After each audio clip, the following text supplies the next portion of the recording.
अस्सलाम वालेकुम। आज हम जो टॉपिक्स देखेंगे वो क्वालिटी मैनेजमेंट के बारे में होंगे।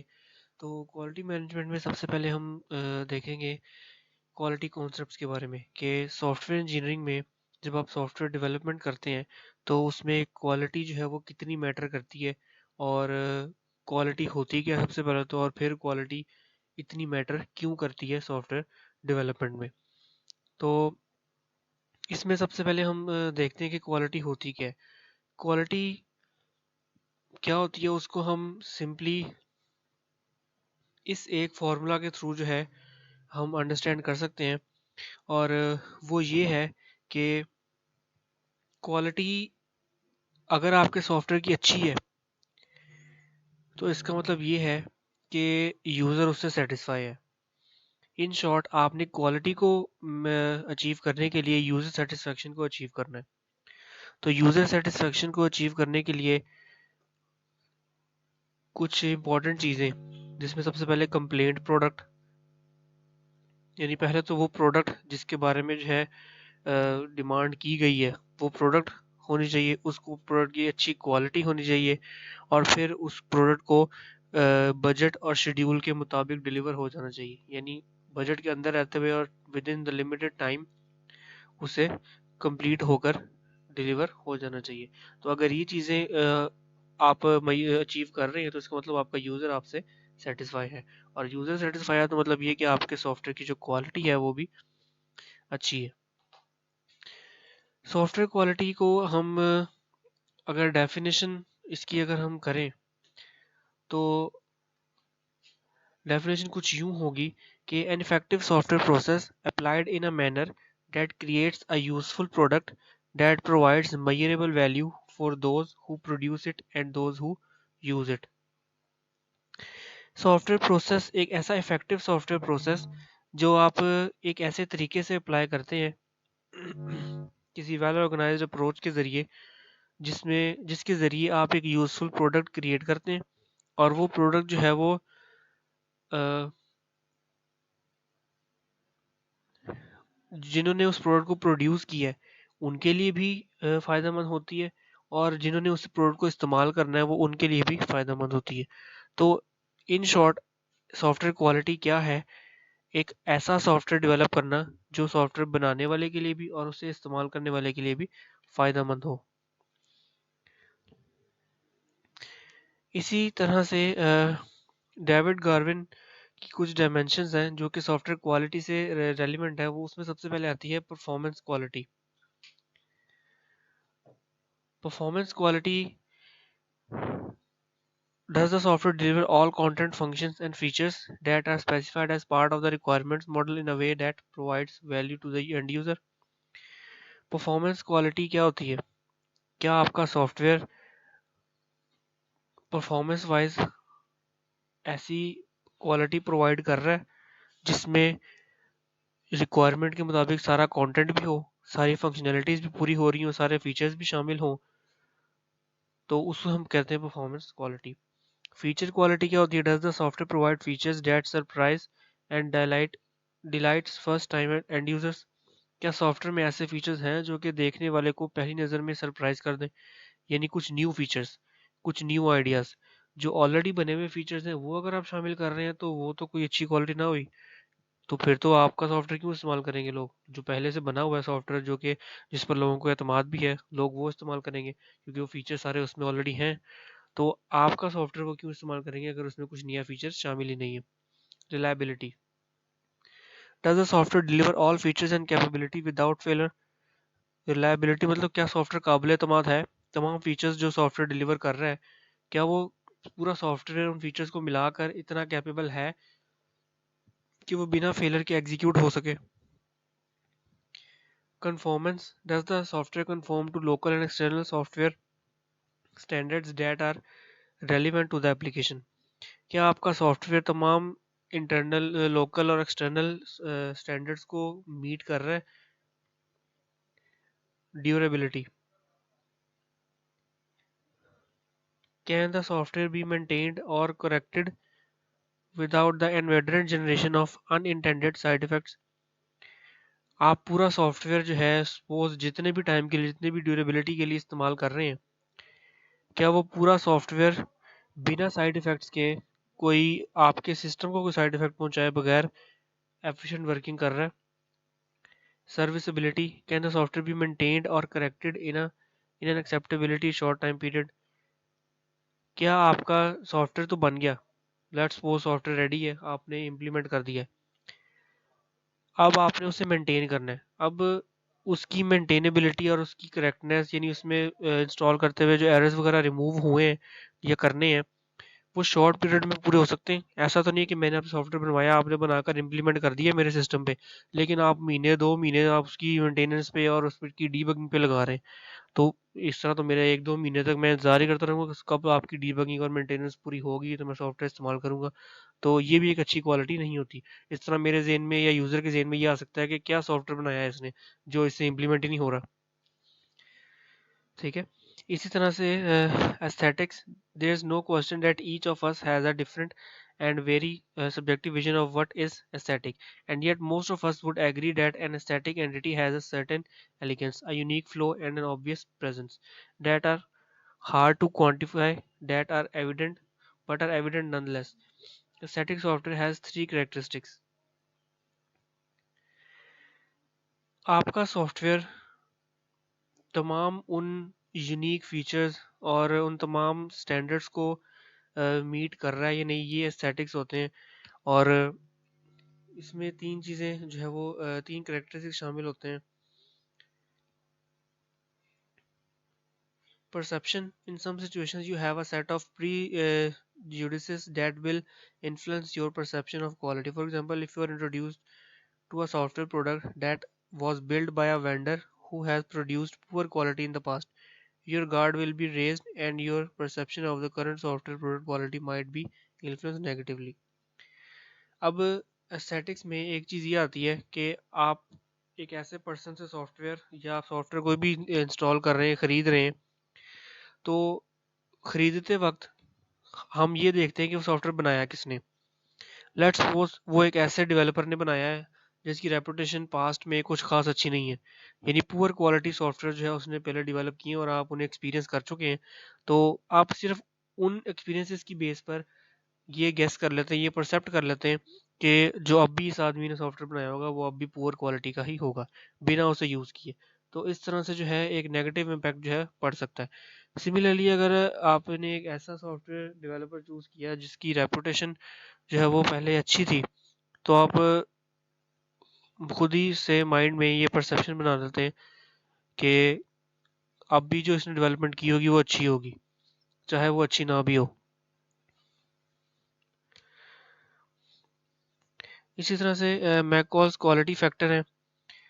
मैककॉल ने भी कुछ क्वालिटी के लिए कुछ फैक्टर्स जो है वो पॉइंट आउट किए, जिसमें सबसे पहले था correctness, the extent to which a program satisfies its satisfaction and specification and fulfils the customers mission objectives. Correctness क्या होती है कि एक सॉफ्टवेयर या एक प्रोग्राम कितने एक्सटेंट तक आपकी रिक्वायर्ड स्पेसिफिकेशंस को पूरा कर रहा है और कस्टमर के जो मेन ऑब्जेक्टिव हैं उन्हें फुलफिल कर रहा है। This is what correctness is. Correctness के अलावा इसमें चीज़ें आती है reliability, the extent to which a program can be expected to perform its intended function with required precision. Reliability, काबिल एतमाद है कि नहीं, आपका प्रोग्राम कितनी एक्सटेंट तक या कितने परसेंट जो है वो फंक्शन परफॉर्म करके आपकी आउटपुट वही दे रहा है जो आपका परसेप्शन है। यानी आप सपोज चाहते हैं कि आउटपुट मेरी एक आपने परसेप्शन बनाया कि आउटपुट ये होनी चाहिए, तो क्या आपका वो सॉफ्टवेयर उस परसेप्शन के करीब करीब भी आउटपुट दे रहा है या नहीं दे रहा? This is what reliability is. Efficiency, the amount of computing resources and code required by a program to perform its function. किसी भी सॉफ्टवेयर को, प्रोग्राम को अपने फंक्शन परफॉर्म करने के लिए कितने रिसोर्सेज और कोड जो है वो रिक्वायर्ड होता है, ये उसकी एफिशिएंसी है। Integrity, extent to which access to software or data by unauthorized person can be controlled. आपका सॉफ्टवेयर कितने एक्सटेंट तक या कितने परसेंट एक अनऑथराइज्ड पर्सन को की एक्सेस को कंट्रोल कर रहा है, यानी उसमें सिक्योरिटी कितनी है। आपका सॉफ्टवेयर कोई अनऑथराइज्ड पर्सन एक्सेस तो नहीं कर सकता आसानी से, अगर कर सकता है तो इसका मतलब क्वालिटी अच्छी नहीं है। Usability, effort required to learn, operate, prepare input for and interpret output of a program. आपके सॉफ्टवेयर को सीखने के लिए, उसे ऑपरेट करने के लिए और उसे इनपुट के लिए तैयार करने के लिए या आउटपुट उससे हासिल करने के लिए कितनी एफर्ट रिक्वायर्ड है, ये उसकी यूजेबिलिटी है। Maintainability, effort required to locate and fix an error in a program. किसी सॉफ्टवेयर में, किसी प्रोग्राम में एरर्स को फाइंड आउट करना और उसे फिक्स करना, उसमें कितनी एफर्ट लग रही है, ये आपकी मेंटेनेबिलिटी है। Flexibility, effort required to modify an operational program. किसी प्रोग्राम, ऑपरेशनल प्रोग्राम को मॉडिफाई करने के लिए आपको कितनी एफर्ट रिक्वायर्ड है, वो फ्लेक्सिबिलिटी है। लेट्स सपोज 2 साल के लिए आपका सॉफ्टवेयर सही चला, 2 साल बाद मुझे उसमें कुछ नई चीज़ें ऐड करवानी थी, कुछ मॉडिफिकेशन करवानी थी, लेकिन आपका सॉफ्टवेयर या इस काबिल नहीं है कि उसमें कुछ मॉडिफिकेशन हो सके। अगर मॉडिफिकेशन करने की कोशिश की गई तो हो सकता है वो ख़राब हो जाए। तो ये उसकी फ्लेक्सिबिलिटी है कि वो कितने एक्सटेंट तक उसमें मॉडिफिकेशन पॉसिबल है। Testability, effort required to test a program to ensure that it performs its intended function। Testability तो हम सबको पता है क्या होती है, हम ऑलरेडी डिस्कस कर चुके हैं इसके बारे में। प्रोग्राम को टेस्ट करने के लिए कितनी एफर्ट रिक्वायर्ड है और फंक्शन कितने परसेंट एक्यूरेट आउटपुट दे रहा है, this is testability. Portability, effort required to transfer the program from one hardware और software system environment to another. क्या आपका सॉफ्टवेयर जहाँ पर आप इम्प्लीमेंट करके गए हैं, इंस्टॉल करके गए हैं, वहाँ के अलावा कहीं और पर नहीं चल सकता। यानी मैं खुद कोशिश करूँ कि आपने सॉफ्टवेयर मेरे कंप्यूटर पर जो इंस्टॉल किया है, इम्प्लीमेंट किया है, मैं उसे वहाँ से कॉपी करके कहीं और भी चलाना चाहूँ और वो वहाँ चले भी ना, तो ये भी क्वालिटी पर इफेक्ट करता है। तो इसको हम पोर्टेबिलिटी कहते हैं। Reusability, extend to which program और part of a program can be reused in other applications related to the packaging and scope of the functions that the program performs। आपके सॉफ्टवेयर में कितने ऐसे जो है फीचर्स हैं जो, या कितने ऐसे हिस्सा है प्रोग्राम का, आपके सॉफ्टवेयर का, जिसे हम किसी और एप्लीकेशन में भी दोबारा इस्तेमाल कर सकते हैं, this is reusability. Interoperability, effort required to couple one system to another. एक सिस्टम को दूसरे के साथ जो है वो कपल करना, यानी इंटीग्रेट कर देना, इसको हम इंटरऑपरेबिलिटी कहते हैं। इस तरह से ISO 9126 क्वालिटी फैक्टर्स, ये एक स्टैंडर्ड है जो कि डेवलप किया गया था कुछ क्वालिटी एट्रीब्यूट्स को, सॉफ्टवेयर के क्वालिटी एट्रीब्यूट्स को आइडेंटिफाई करने के लिए, जो कि 6 हैं। इसके मुताबिक सबसे पहला functionality, the degree to which the software satisfies stated needs as indicated by the following sub attributes, suitability, accuracy, interoperability, compliance and security. आपका सॉफ्टवेयर कितना परसेंट जो है आपकी नीड्स को सेटिस्फाई करता है, वो उसकी फंक्शनैलिटी है।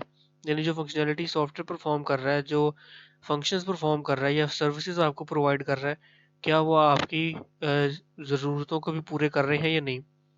रिलायबिलिटी हम ऑलरेडी कर चुके हैं discuss. The amount of time that the software is available for use as indicated by the following sub attributes. Maturity, fault tolerance, recoverability. Usability भी हम कर चुके हैं, एफिशिएंसी भी हमें पता है, मेंटेनेबिलिटी भी हम कर चुके हैं और पोर्टेबिलिटी भी।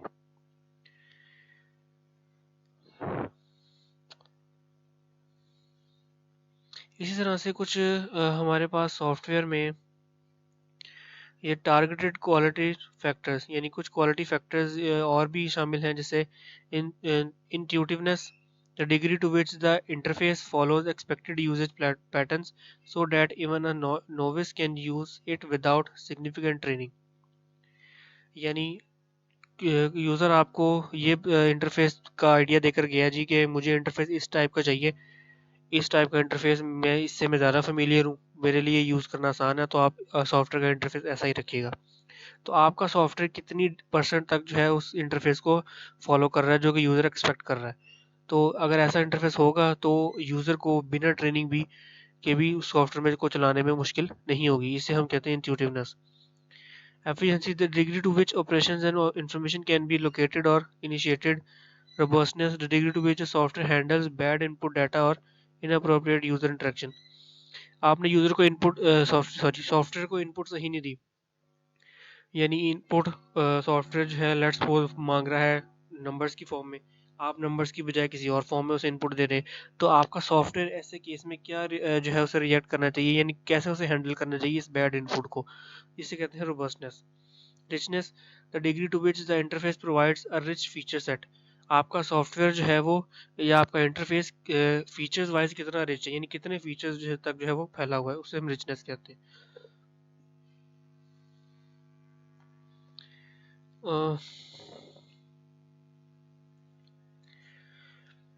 सॉफ्टवेयर क्वालिटी में कुछ टर्म्स हम यूज़ करते हैं, जिसमें सबसे पहले है good enough software.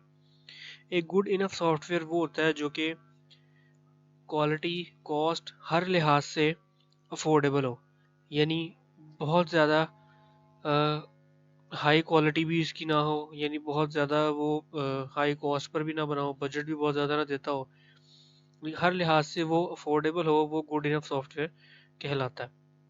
Cost of quality, हमारी क्वालिटी को अचीव करने के लिए सॉफ्टवेयर की हम कॉस्ट को ऑब्वियसली कंसिडर करते हैं। कॉस्ट आपकी जो है वो एक अफोर्डेबल कॉस्ट होनी चाहिए, विद इन द बजट जो है वो काम होना चाहिए।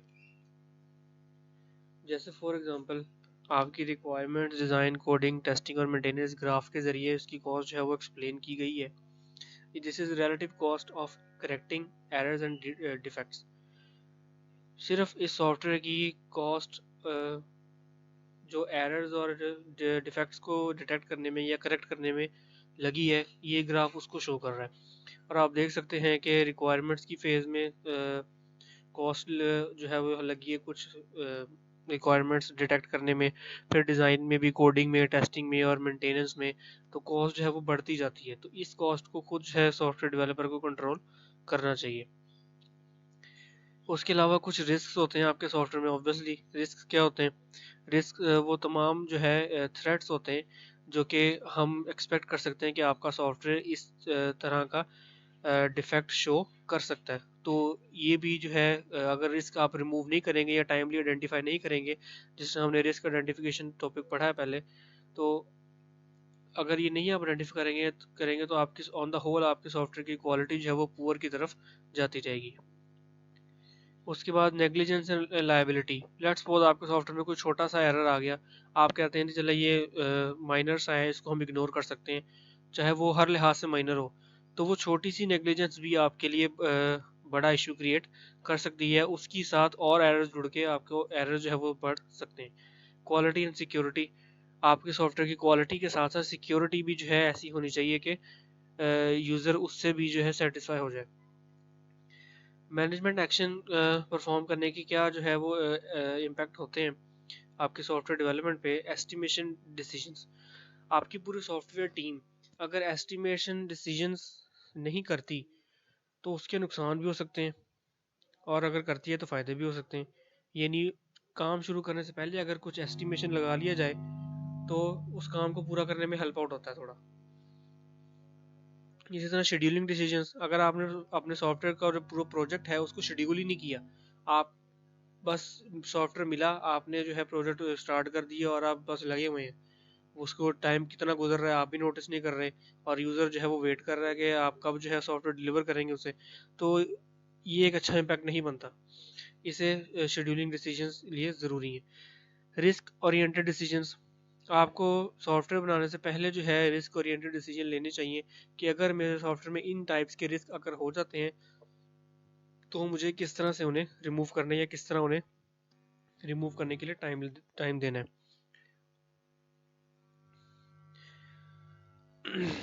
सॉफ्टवेयर क्वालिटी को अचीव करने के लिए सॉफ्टवेयर इंजीनियरिंग मेथड्स लगाना ज़रूरी है। यानी सॉफ्टवेयर इंजीनियरिंग मेथड्स के ज़रिए अगर आप सॉफ्टवेयर डेवलप करेंगे तो ऑब्वियसली वो उसको कह सकते हैं कि हम वो ऐसे स्टैंडर्ड्स हैं जो कि फिक्स्ड हैं या जाने माने स्टैंडर्ड्स हैं, जिनके थ्रू आपकी क्वालिटी जो है कुछ हद तक जो है काफ़ी हद तक बेहतर हो सकती है, आ सकती है, तो वो उन्हें ज़रूर यूज़ करना चाहिए। प्रोजेक्ट मैनेजमेंट टेक्निक्स भी होनी चाहिए। प्रोजेक्ट मैनेजमेंट करना ये भी एक पूरा जो है एक पूरी फील्ड होती है। आपको प्रोजेक्ट मिल गया लेकिन आपको उसे मैनेज करना नहीं आया, इसलिए भी आपका प्रोजेक्ट जो है वो इम्पैक्ट बुरा पड़ सकता है क्लाइंट पर। तो प्रोजेक्ट मैनेजमेंट भी ज़रूरी है। इसी तरह क्वालिटी कंट्रोल भी ज़रूरी है, क्वालिटी एश्योरेंस भी ज़रूरी है। और ये था आपका चैप्टर पूरा डिस्कस